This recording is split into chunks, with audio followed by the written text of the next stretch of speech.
వీరు మక్కిన అశోక్ గారు, సునీత గారు, వీరు BHEL నుంచి వచ్చారు. యాక్చువల్గా లాస్ట్ టైం ఎప్పుడు వచ్చారు స్వామి? ఒక 6 months అయింది. 6 నెలల క్రితం వచ్చారు.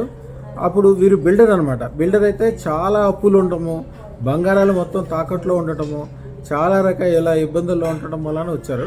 పెద్దది అదృష్టరత్నం తీసుకెళ్తున్నారు. అదృష్టరత్నం చూపించండి అయ్యా. చూడండి, మీరు రాబోయే కాలంలో మీ ఇంట్లో గ్యారంటీగా 10 కిలోలు బంగారం చేరుకుంటుంది. అన్ని రకాలుగా సక్సెస్ ఉంటుంది. ఇంతకుముందు మొత్తం చాలా అప్పులలో ఉండేది. 10 lakhs 15 lakhs దాకా అప్పు ఉండేది. మొత్తం అప్పులను తీర్చేసినాము. ఇప్పుడు మా దగ్గర బ్యాంక్ బ్యాలెన్స్ మంచిగానే ఉంది. మళ్ళీ 1,16,000 అదృష్టరత్నం వేసుకుందామని వచ్చామండి. ఓకే, అంత మంచి పని. చాలా సంతోషంగా ఉందా? ఉన్నారు అదృష్టరత్నం వేసుకున్నాక బాగానే ఉందండి. అప్పులన్నీ తీరిపోయాయి.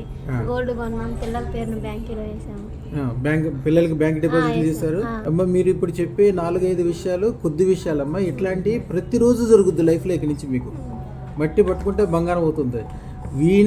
మీ హస్బెండ్ ఎట్లయినా బాగుపడతారు. ఆయనతో పాటు ఆయన వెనకాల ఉన్నోళ్ళు, ఆయన అంటే ఇష్టపడేవాళ్ళు, ఆయనతో పని చేసుకునే వాళ్ళు, వాళ్ళకి కూడా మంచి స్టార్ట్ అయిపోతుంది. అంతా మంచిగా వద్దమ్మా. ఫరం పేరు ఒకటి ఇస్తాను. ఆ ఫరం పేరు కొద్దిగా రిజిస్ట్రేషన్ చేసుకుని దాంతో బ్యాంక్ అకౌంట్ ఓపెన్ చేసుకోండి.